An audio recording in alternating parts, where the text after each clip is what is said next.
Hello दोस्तों, कैसे हो आप सब। मैं हूँ साईश्री हेडा और मैं आप सबका स्वागत करती हूँ। त्योहार है एक, नाम है कई। त्योहार है एक, नाम है कई। हर जगह का खाना है खास। मकर संक्रांति, पोंगल, बिहू, लोहड़ी, खिचड़ी, ये वो नाम है उस त्योहार के जो देश के ज़्यादातर हिस्सों में 13 व 14 जनवरी को मनाए जाते हैं। हमारे देश की एक खास बात है, यहाँ हर मौसम के हिसाब से कुछ त्योहार होते हैं और हर क्षेत्र में उस त्योहार के कुछ खास पकवान बनते हैं जो उस मौसम के से लड़ने के लिए शरीर को ताकत तो देते ही हैं, लेकिन उसके साथ ही साथ हमें अच्छा स्वाद भी देते हैं।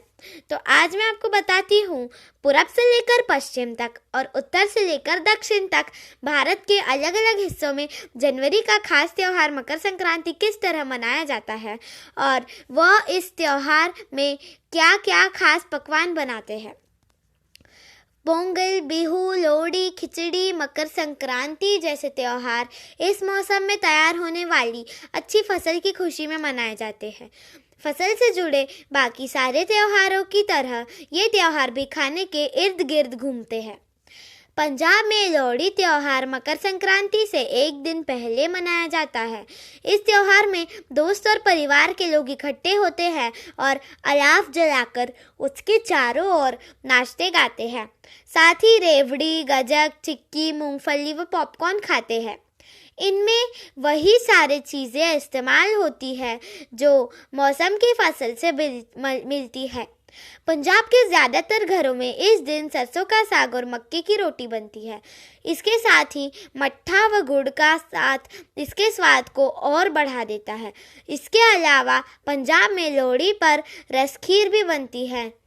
रसखीर गन्ने के रस में चावल डालकर पकाई जाती है। उत्तर प्रदेश में मकर संक्रांति को मेघही भी कहा जाता है। कुछ हिस्सों में इसे उत्तरायणी भी कहा जाता है। इस दिन सूरज अपनी दिशा बदलकर उत्तर में जाता है। यूपी में लोग इस दिन सुबह गंगा स्नान करना का शुभ मानते हैं। यूपी, बिहार, झारखंड, दिल्ली, उत्तराखंड, हरियाणा जैसे राज्यों के ज़्यादातर घरों में इस दिन खिचड़ी बनती है। बिहार व झारखंड में इस दिन विशेष रूप से दही, चूड़ा, तिलकुट, मस्का, भूरा इन सब चीज़ों के साथ आलू दम खाते हैं। पश्चिमी उत्तर प्रदेश व हरियाणा में इस दिन उड़द की दाल में चावल मिलाकर खिचड़ी बनती है, तो ब्रज क्षेत्र में इस दिन मूंग की दाल की खिचड़ी बनती है। बिहार, झारखंड व पूर्वांचल में मकर संक्रांति पर अरहर की दाल की खिचड़ी बनती है, वो भी सब्जियां मिलाकर। यही वजह है कि इन राज्यों में इस त्योहार को खिचड़ी नाम से भी जानते हैं। इनके साथ ही तिल और गुड़ के बनी हुई मिठाई इस त्योहार की खासियत है। बंगाल में मकर संक्रांति पौष परबन के नाम से मशहूर है। इसे वहाँ पौष महीने के आखिरी दिन के रूप में मनाते हैं। इस दिन पश्चिम बंगाल के घरों में चावल के आटे में नारियल व खजूर का गुड़ भरकर पीठा बनाया जाता है। बंगाल में भी उत्तर प्रदेश की ही तरह काली उड़द की खिचड़ी बनती है। आसाम में भी यह त्यौहार चावल के साथ ही मनाया जाता है। यहाँ इसे बिहू के नाम से मनाते हैं। बिहू में शाम को बड़ा अलाव जलाकर, जिसे मेजी कहते हैं, उसके आसपास लोग इकट्ठा होते हैं। इस त्यौहार पर यहाँ के लोग बिहू पीठा बनाने में लगे हुआ रहते हैं। तिल पीठा, नारिकेल पीठा, घिला पीठा शामिल भी होते हैं इन सब में। इसके अलावा यहाँ एक और सबसे खास व्यंजन होता है जिसमें 108 तरीके के साग से बनता है। इस साग को उबले हुए चावल व घी के साथ खाया जाता है। ऐसा मानते हैं कि ये शरीर को शुद्ध करता है और हमें शक्ति देता है।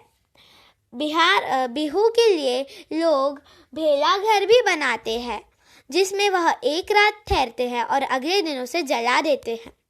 पश्चिमी भारत में मकर संक्रांति को उत्तरायण के नाम से मानते हैं और यहाँ इस त्योहार पर पतंग उड़ाने का चलन है। लगभग पूरे गुजरात और राजस्थान के कुछ हिस्सों में आसमान इस दिन रंग बिरंगी पतंगों से ढका हुआ नजर आता है। वैज्ञानिक तौर पर इस दिन पतंग उड़ाने से शरीर का जो व्यायाम होता है उससे इन्फेक्शन से लड़ने में मदद होती है और दिन भर धूप में रहने से एक दिन में शरीर में इतना विटामिन डी इकट्ठा होता है कि वो महीनों तक काम करता है। सामाजिक रूप में पतंगबाजी के दौरान लोगों को एक दूसरे से जुड़ने के भी मौका मिलता है। गुजरात में इस दिन जलेबी, चिक्की, नमकीनों का मिश्रण, ढोकला और खिचड़ी बनती है। लेकिन इस दिन खास तौर पर गुजरात में ऊंधियो पूरी बनाई जाती है। महाराष्ट्र में इस त्योहार पर तिल की पट्टी खाई जाती है। गेहूं के आटे में तिल और गुड़ का मिश्रण बनाकर भरा जाता है। खाने में यह बहुत ही लाजवाब होती है और इसे बनाना भी बड़ा आसान ही होता है। इसके साथ ही यहाँ गजक की तरह बनने वाला तिलगुड़ भी इस त्योहार में खास तौर पर खाया जाता है। तमिलनाडु में 14 व 15 जनवरी को पोंगल मनाया जाता है। तमिल में पोंगल शब्द का मतलब होता है तेजी से उबलना, इसलिए यहाँ इस दिन उबलते दूध में चावल और गुड़ डालकर बनाया गया पकवान बनाया जाता है। पोंगल को मीठे व नमकीन दोनों स्वादों में बनाते हैं। मीठे को सरकरी पोंगल व नमकीन को वेन पोंगल कहते हैं। सबके दरवाज़ों पर रंगोली बनी होती है। लोग इस दिन बारिश, सूर्य, जानवरों व खेतों की पूजा करते हैं। आंध्र प्रदेश में इस दिन पतंगे उड़ती है, रंगोली से घर सजाते हैं और सांड व मुर्गों की लड़ाई होती है। समुदाय के लोग घरों की गंदगी निकालकर सड़क पर इकट्ठा करते हैं और फिर उसका अलाव जलाते हैं।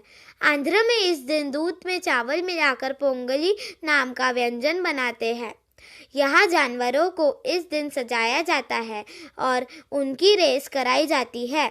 कर्नाटक में इस दिन का खास व्यंजन इल्लू होता है, जिसे नारियल, मूंगफली के दाने और तिल और गुड़ से बनाया जाता है।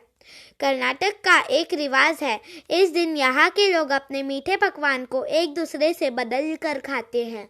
ऐसा मान्यता है कि मीठे को इस तरह खाने से दूसरे के साथ रिश्तों में उतना ही प्यार आता है जितना इस पकवान में होता है। केरल में इस दिन मटके में चावल पकाए जाते हैं और फिर उन्हें सूखे मेवे से सजाया जाता है। केरल के लोगों का मानना है कि इस व्यंजन को बनते हुए देखने से जिंदगी में खुशियाँ आती है। तो देखा आपने, त्योहार एक ही है, बस विविधता से संपूर्ण हमारे भारत देश में अलग अलग नामों से जाना जाता है, अलग अलग परंपराओं से मनाया जाता है और यही तो हमारी देश की विशेषता है। क्यों, सही कहा ना मैंने दोस्तों। आशा करती हूँ आपको यह जानकारी पसंद आई हो। धन्यवाद।